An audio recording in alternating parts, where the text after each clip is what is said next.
창세기 27장 30절에서 36절. 창세기 27장 30절에서 46절.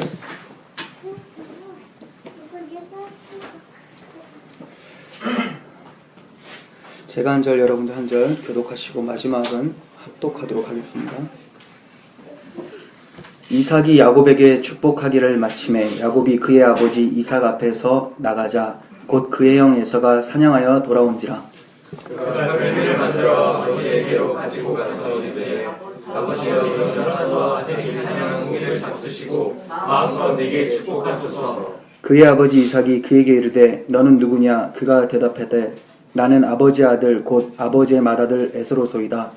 이삭이 심히 뼈가 떨리는데 그러면 사냥한 고기를 내게 가져온 자가 누구냐?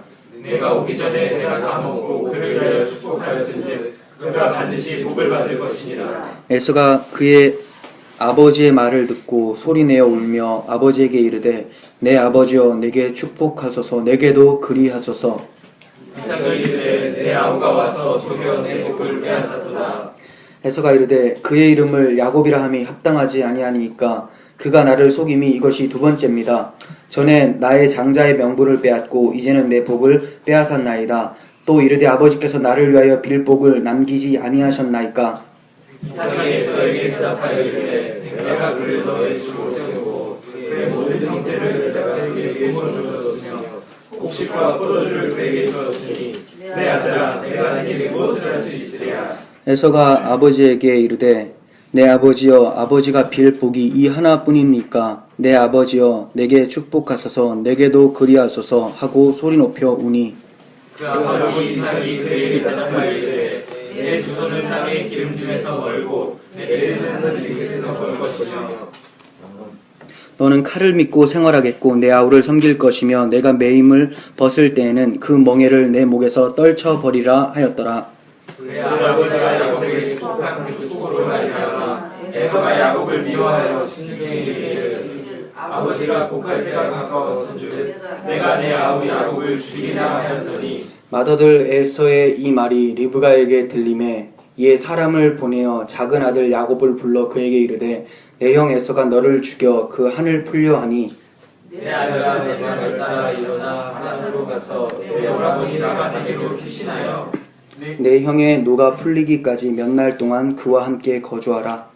내 형의 노가 풀려 내가 자기에게 행한 것을 잊어버리거든 내가 곧 사람을 보내어 너를 거기서 불러오리라. 어찌 상관에 너희 부르리라. 함께요.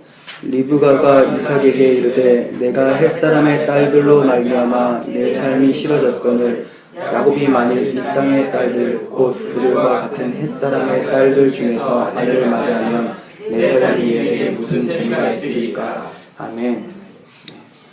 지난 시간과 이어지는 본문인데 지난 시간에는 둘째 아들 야곱이 장자의 축복을 가로채는 장면이 나타났었죠. 형의 모습으로 완전히 변신해서 눈이 어두운 아버지 이삭을 속여서 장자의 축복을 받아냅니다. 형한테는 이미 이전에 계약이 끝났었죠. 형하고는 팥죽 한 그릇을 통해서 장자의 명분을 샀고 이제 그 명분에 걸맞는 복을 아버지를 속여서 형인 것처럼 해서 복을 받는 장면이 지난 시간에 살펴봤었어요. 그러면서 지난 시간에 말씀드렸던 메시지가 우리가 다 야곱과 같이 절대로 장자의 복을 받을 수 없는 자인데 예수님의 옷, 예수님의 향치를 가지고 하나님 앞에 서서 하나님께서 음성은 야곱의 음성인데 향치는 에서의 향치다라고 하신 것처럼 우리의 모습을 보시면서도 예수님으로 봐주시고 우리를 안아주신다고 이렇게 말씀을 드렸었어요. 그리고 나서 이어지는 본문이 오늘 본문이에요. 이제 누가 등장할까요? 야곱이 축복을 다 받고 나가요. 그리고 이제 들어오는 사람이 형 에서인 거예요. 에서가 들어와서 아버지 저에게 축복해 주세요. 이렇게 아버지께서 명령한 대로 별미를 만들어서 왔습니다. 라고 하니까 이삭이 굉장히 놀랍니다. 여기서는 이삭이 심히 크게 떨었다. 이렇게 표현을 하고 있어요. 심히 크게 떨만 하죠. 왜냐하면 이삭이 사랑했던 사람은 에서였으니까. 에서를 축복했어야 되는데 야곱을 축복했다라는 생각이 들어오니까 얼마나 놀랐겠습니까? 그런데 이삭이 놀란 이유는 그것 때문에 놀란 건 아니에요. 충분히 자기가 속아서 놀랐다고 생각을 할 수 있지만 그것 때문에 놀란 것이 아니라 그제서야 하나님의 말씀이 생각나기 시작한 거예요. 무슨 말씀일까요? 어머니 리브가의 태 속에 있을 때 하나님께서 큰 자가 어린 자를 섬기리라 이렇게 말씀하셨잖아요. 근데 그것을 간과하고 자기 멋대로 형에게 축복을 해주려고 했는데 자기는 축복한다고 했지만 하나님께서는 그 축복을 야곱에게 흘러 들어가겠다는 것을 발견하게 되고 내가 아무리 꾀를 써도 하나님은 하나님의 약속하신 일을 진행하시는 분이다라는 것을 이삭이 지금 깨닫게 된 거예요. 얼마나 놀랐을까요? 그래서 놀란 거죠. 그래서 그것을 알 수 있는 게 뭐냐면 야곱이 반드시 복을 받을 것이다 라고 에서에게 하는 말에서부터 알 수가 있어요. 야곱이 반드시 복을 받는다. 자기도 이제 알게 된 거예요. 우리가 둘이 아무리 역적 모임을 해도 하나님이 하시고자 하면 그냥 흘러가더라. 이것을 알고 하나님께서 정하신 장자권을 인정하는 모습이 나타나고 있는 거예요. 이삭은 축복한 것을 취소하거나 바꿀 수가 없었습니다. 왜냐하면 자신이 지금까지 자기 욕망을 따라서 행했지만 결국 하나님 뜻대로 이루어지는 것을 발견했기 때문에 그래요. 로마서 8장 28절은 이렇게 말씀합니다. 우리가 알거니와 하나님을 사랑하는 자, 곧 그의 뜻대로 부르심을 입은 자들에게는 모든 것이 합력하여 선을 이루느니라. 네, 무슨 말입니까? 하나님이 사랑하고자 하시는 자, 하나님의 뜻대로 부르신 자들은 아무리 환경이 어렵고 이상한 상황들이 펼쳐져도 반드시 하나님의 뜻대로 모든 것이 합력해서 선을 이루게 된다고 말씀하고 계시는 거죠. 이삭이 이걸 알게 된 거예요. 내가 아무리 꾀를 부리고 속여보고 내 힘, 내 의지를 다해서 내 뜻대로 축복을 하고자 했지만 결국은 하나님 뜻대로 야곱에게 축복이 되더라. 이걸 발견한 거죠. 이게 바로 하나님의 주권이며 전능하심을 나타내는 것이죠. 에서는 야곱이 반드시 복받을 거라는 아버지의 말을 듣고 펑펑 울면서 자기도 좀 축복해달라고 사정을 합니다. 근데 이 정도 되면 아버지로서 충분히 축복해 줄 수 있잖아요. 축복 자체가 그냥 비는 거잖아요. 복을 비는 것. 네. 지난번에도 우리가 그런 얘기 많이 했었었는데 이 축복이라는 말을 잘못 쓰는 경우가 많잖아요. 하나님 축복해 주세요. 예, 빌축자인데 복자고 하나님 복 빌어주세요. 그럼 하나님이 복을 빌면 누가 복을 내린다는 겁니까? 예, 축복은 그냥 어떻게 보면 복을 비는 기도 정도로 볼 수가 있는 거죠. 그러니까 하나님께는 복을 받는다, 하나님께 축복받는다라고 하지 않고 복을 받는다고 하죠. 아버지 입장에서 충분히 하나님께 기도할 수 있잖아요. 빌어줄 수 있잖아요. 그런데 우리가 복은 하나님이 주시는 거지만 복을 비는 것도 해줄 수가 없는 상황이 있다는 거예요.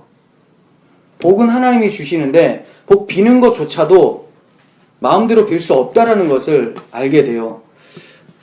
복을 비는 것은 우리가 마음대로 할 수가 없습니다. 복 비는 자유로 인해서 하나님께 죄를 범할 수 있기 때문에 그래요. 본문의 예로 말씀을 드리면 이삭은 자신이 지금껏 자기 마음대로 에서를 축복하고자 했습니다. 그리고 그 행한 결과가 에서가 아닌 야곱이 축복을 받아버린 거예요.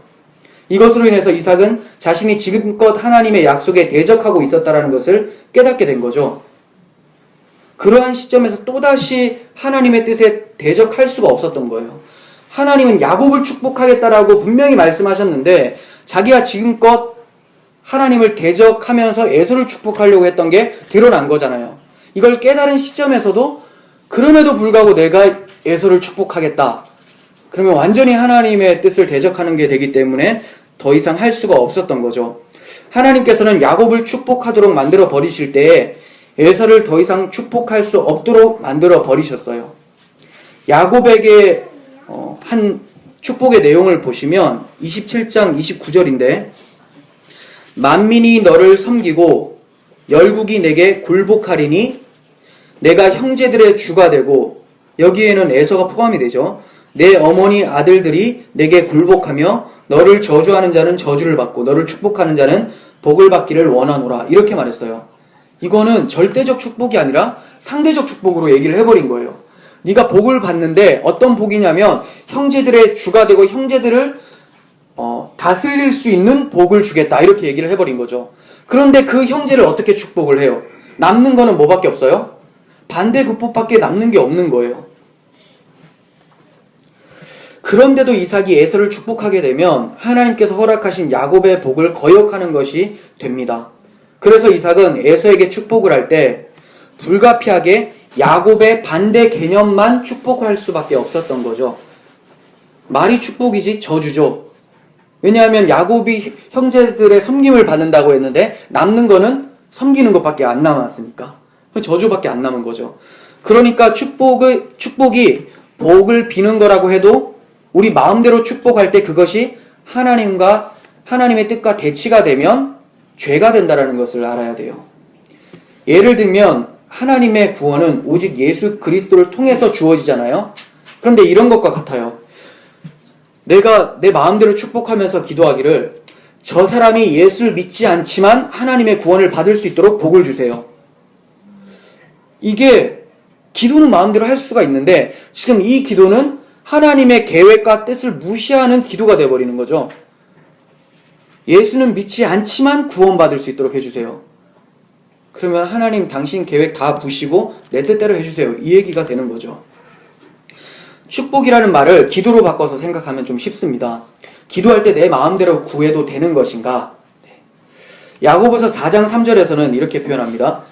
구하여도 받지 못함은 정욕으로 쓰려고 잘못 구하기 때문이다. 예, 잘못 구하기 때문에 못 받는데요. 예. 그럼 못 받은 것으로 그만입니까?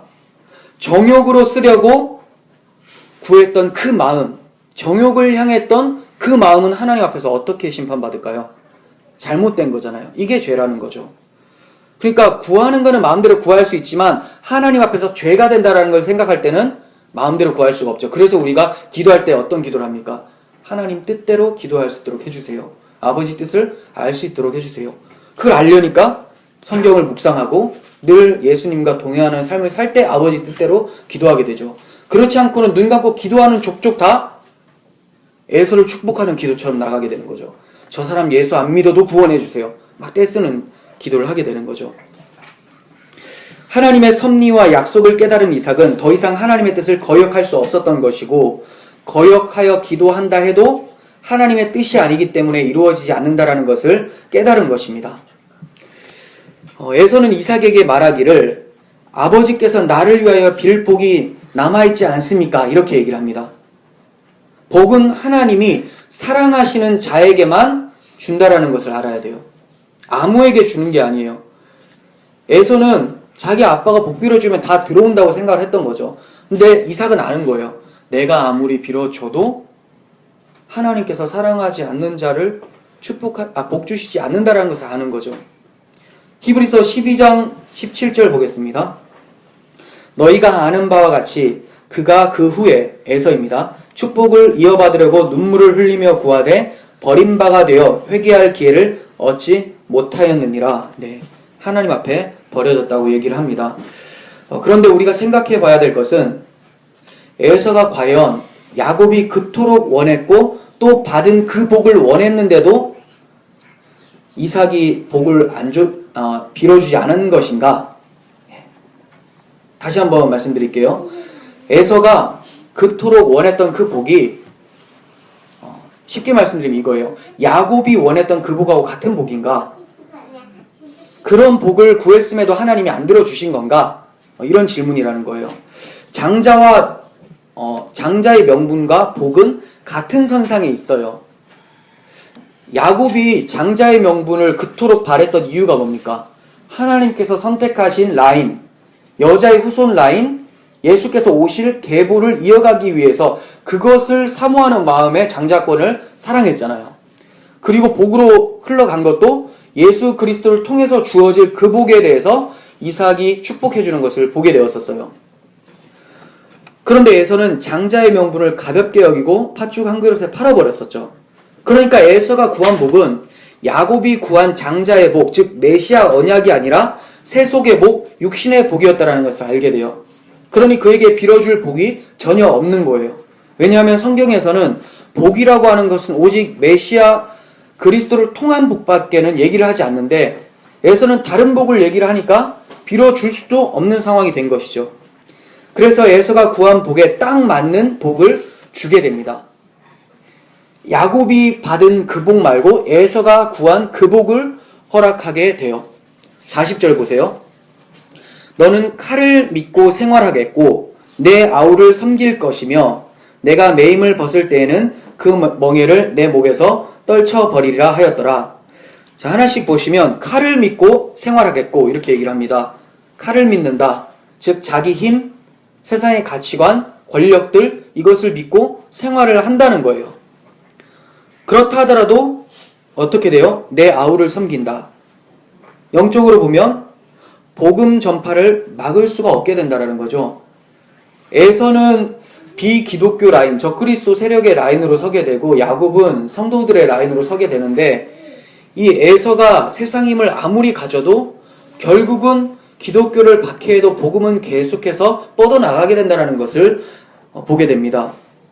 이 복이 바로 창세기 25장 23절의 복과 같은 복이에요. 에서가 받은 복. 보겠습니다. 두 국민이 내 태중에 있구나. 두 민족이 내 복 중에서부터 나누이리라. 이 족속이 저 족속보다 강하겠고 큰 자가 어린 자를 섬기리라.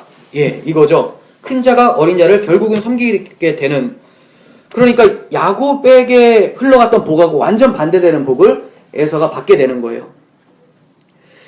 그리고 내가 매임을 벗을 때에는 그 멍에를 내 목에서 떨쳐버리리라. 이렇게 말을 하고 있는데 이게 굉장히 좀 까다롭습니다.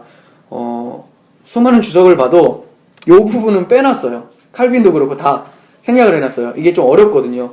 그래서 제가 이거를 구속사 맥락에서 좀 해석을 해보니까 이렇게 나오죠. 내가 매임을 벗을 때에는 그 멍에를 내 목에서 떨쳐버리리라. 문자적으로 말씀드리면 이렇습니다. 네가 야곱을 섬기고 있는 그 매임을 벗을 때 힘이 커져서 나중에 벗게 될 때는 그 멍에 야곱의 속박에서 결국은 벗어나게 될 것이다. 이 얘기를 하는 건데 이게 계시록을 보면 이런 장면이 좀 떠올라요. 마지막 날에 사탄이 결박당해 있다가 풀려나게 되죠. 풀려나게 돼서 잠깐 놓인다라고 해요.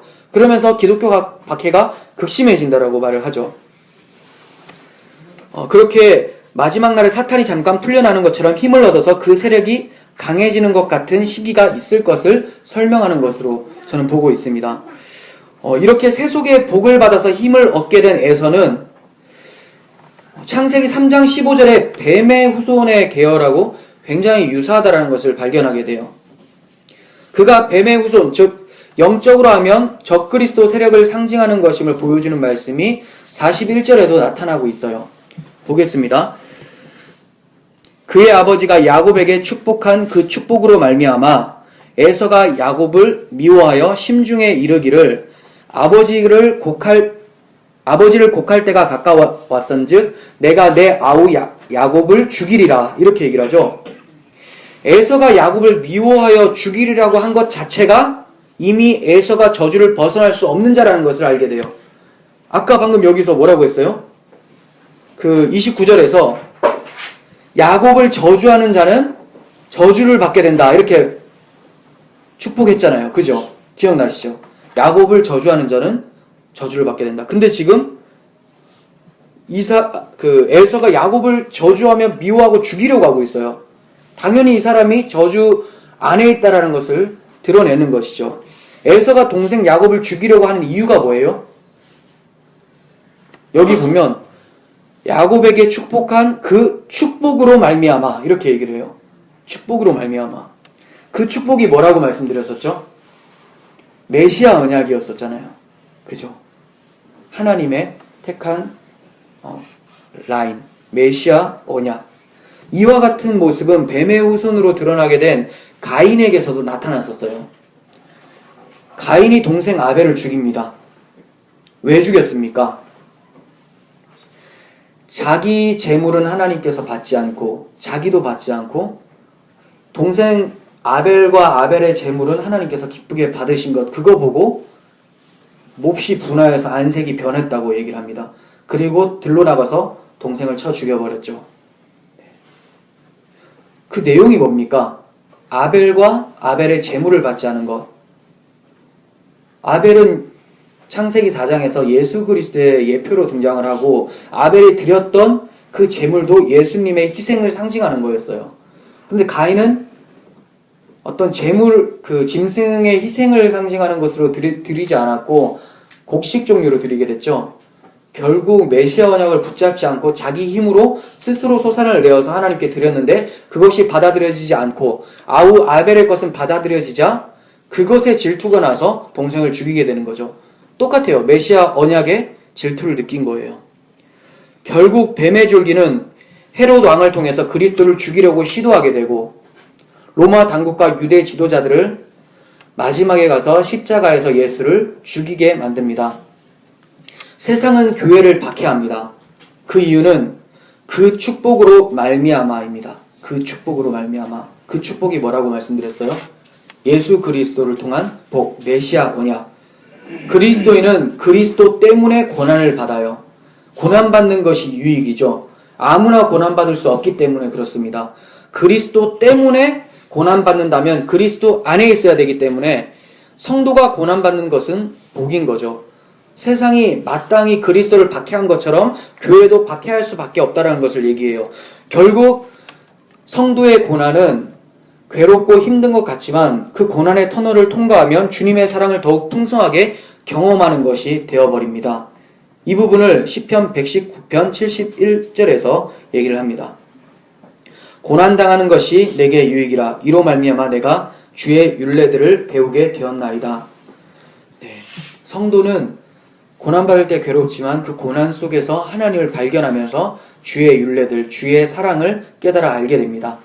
이렇게 고난을 통해 훈련되어지고 성숙해 된 자가 바로 야곱이에요. 지금은 굉장히 별로예요. 그냥 최악이죠. 이름부터 야곱. 여러분들 이름 중에 강도라는 이름 있어요? 김강도씨. 김속임. 이런 거 듣기만 해도 짜증이 나죠. 근데 이 이름이 나중에 바뀌게 된다는 거예요. 그게 바로 하나님의 훈련, 하나님의 고난을 통해서라는 거죠. 야곱은 사랑하는 어머니와 이별을 하게 돼요. 어머니 리브가는 야곱에게 43절에서 내 아들아 내 말을 따라 일어나 하란으로 가서 내 오라버니 라반에게로 피신하여 내 형의 노가 풀리기까지 몇 날 동안 그와 함께 거주하라 이렇게 명합니다. 도망가 있으라는 거죠. 그러나 자기 힘과 꾀를 의지하는 야곱을 깨트리시는 하나님의 훈련 기간은 몇 날이 아니라 20년이 되어버린 거예요. 어머니는 몇 날만 피해 있으면 된다라고 했지만 하나님은 20년이 필요하셨던 거예요. 여기서 우리는 인간의 속임수와 잔꾀를 하나님이 기뻐하지 않으신다라는 것을 분명히 알게 됩니다. 리브가는 야곱에게 얘기할 때 이런 말들을 합니다. 내 말을 따라 하란으로 가고, 내 말, 자기 말을 따라서 하란으로 가라는 거죠. 그리고 몇 날 동안 거기 있으라 이렇게 얘기를 해요. 또 45절에서는 내 형의 분노가 풀려 내가 자기에게 행한 것을 잊어버리거든 내가 곧 사람을 보내어 너를 거기서 불러오리라. 누가 불러온다고요?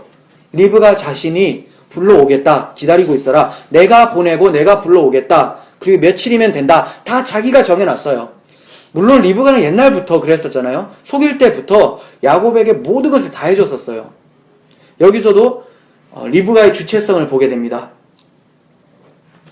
초점이 다 자기 주체적이지만 하나님은 하나도 리브가의 뜻대로 되도록 만들어내지 않으신 거예요. 리브가의 말을 따라 하란으로 옮겨진 것이 아니라 41절을 보시면 내가 내 아우 야곱을 죽이리라 하였더니 맏아들 에서의 이 말이 리브가에게 들리매 라고 합니다. 이거 지난 시간에 한번 했었었죠. 이삭이 에서를 축복하려고 할 때 그것을 리브가가 들었어요. 누가 듣게 한 겁니까? 하나님이죠. 야곱을 통해서 장자의 복이 흘러가도록 하나님이 계획해 놓으셨고 큰 자가 작은 자를 섬기리라고 약속해 놓으셨으니까 반드시 들을 수밖에 없는 상황인 거예요. 근데 이번에 또 듣게 돼요. 에서가 자기 동생 야곱을 죽이려고 하는 소리를 리브가가 듣게 된 거죠. 누가 듣게 한 겁니까? 하나님이 듣게 한 거죠. 왜 듣게 했습니까? 그리스도를 보내는 구원 계획을 이루시기 위해서, 또 하나는 야곱을 훈련하시기 위해서 특별히 보호하셨다는 것을 보게 돼요. 그러니 야곱을 하란으로 옮기신 것은 리브가가 아니라 하나님이었음을 보게 됩니다.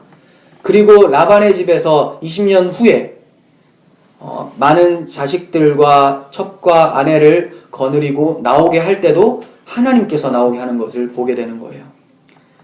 몇 날이 지나면 돌아올 거라고 생각했던 리브가지만 하나님은 20년 동안 훈련시키셨고, 하란에서 그를 불러 올리신 분도 하나님이셨어요. 결국 리브가 뜻대로 하나도 된 것이 없고 하나님 뜻대로만 다 진행이 돼버린 거예요. 리브가와 야곱이 오늘 본문이 마지막 장면인 거 아세요? 자기들은 이게 마지막 작별이라는 것을 절대로 알지 못했을 거예요. 그래서 며칠만 있으면 내가 불러올게 라고 했지만 하나님은 그 계획을 다 무산시켜버렸죠. 하나님은 자기 힘, 자기 꾀, 자기 뜻을 성취시키려고 하는 사람들을 가만히 내버려 두지 않습니다. 오히려 하나님의 뜻이 철저하게 이루어지고 있다는 것을 보여주고 계세요. 그러니까 여러분들께서 각자의 나름대로 뜻과 계획들이 다 있어도 그것이 잘 이루어지지 않을 때 하나님 왜 그러세요라고 원망할 필요가 없는 게, 내 것이 말살됨과 동시에 하나님의 뜻이 들어오고 있다는 것을 아신다면 얼마나 큰 기대감에 더 복받치겠습니까? 내 뜻대로 이루어지는 것은 별로 놀랍지가 않아요. 왜냐하면 내 생각 안에 있기 때문에. 근데 내 생각이 말살되어지고 하나님의 뜻이 들어온다면 너무나 놀랍잖아요. 감당할 수가 없어요. 왜냐하면 하나님의 생각은 우리의 생각 이상이기 때문에 그렇습니다. 야곱이 집을 떠나 나그네 길을 걷게 된 것은 아브람과 이삭과 같이 하나님의 훈련이 시작된 거예요. 우리는 앞으로 야곱을 이스라엘로 만드시는 하나님의 훈련 과정을 보게 됩니다. 이삭은 오늘 본문을 끝으로 이제 더 이상 등장을 하지 않게 되고 구속사의 무대에 야곱이 등장을 하게 됩니다. 야곱은 나중에 이스라엘이라는 이름을 받게 되는데, 그 이스라엘은 야곱 한 사람만을 가리킨 것이 아니라 신약의 사도 바울의 말을 빌어보면 하나님 안에 있는, 그리스도 안에 있는 모든 성도들을 이스라엘이라고 하는 것을 보게 돼요. 그러니까 야곱의 훈련 과정, 야곱의 인생은 우리 개개인의 인생이 되는 것을 보게 돼요. 그래서 이후로부터 훈련되어지는 야곱의 인생을 보면서 하나님께서 나도 이와 같이 연단에 가시는구나를 미리 예측할 수 있게 되는 것이죠. 본문을 통해서 알 수 있게 되는 것은 이삭과 리브가, 야곱과 에서 모두 다 자기 힘과 꾀를 의지해서 자기 뜻대로 이루려고 했지만 하나님께서는 오직 하나님의 생각과 뜻을 다 이루신 것을 보게 되었어요. 우리의 삶도 하나님의 뜻대로 진행이 됩니다. 반역하고 거역하는 과정이 이 네 사람의 인생들과 닮았지만, 우리가 메시아 언약을 소유한 자라면 에서의 삶이 아니라 야곱의 삶으로서, 하나님의 백성으로서 훈련의 과정, 인도함을 받게 된다는 것을 기억하시길 바랍니다. 그 하나님의 인도하심 앞에서 우리의 꾀들을 다 내려놓고 온전히 엎드리는 우리 모두가 되기를 간절히 소원합니다. 기도하겠습니다. 하나님 아버지, 이삭과 리브가, 에서와 야곱이 끊임없이 자기 꾀를 의지하고 자기의 뜻을 성취하기 위해서 노력을 했지만 하나님께서는 하나님의 뜻이 하나도 땅에 떨어지지 않고 다 이루어지도록 만들어내셨습니다. 우리도 똑같이 꾀를 부리고 자기 힘을 의지하며 하나님의 뜻보다 나의 뜻을 더 높이는 사람들밖에 안 되는 존재들입니다. 하지만 하나님, 야곱을 그렇게 바꾸어 가신 것처럼 우리들의 인생도 바꾸어 가실 줄 믿습니다. 우리들의 이름이 이스라엘이라고 불려지면서 하나님 품에 안겨서 보고 싶었다, 착하다, 내 아들아라고 부르시는 그날을 기대하면서 하나님의 훈련을 잘 받아가며 우리의 꾀들을 주 앞에 모두 내려놓고 나아갈 수 있도록 도와주시옵소서. 예수님의 이름으로 기도합니다. 아멘.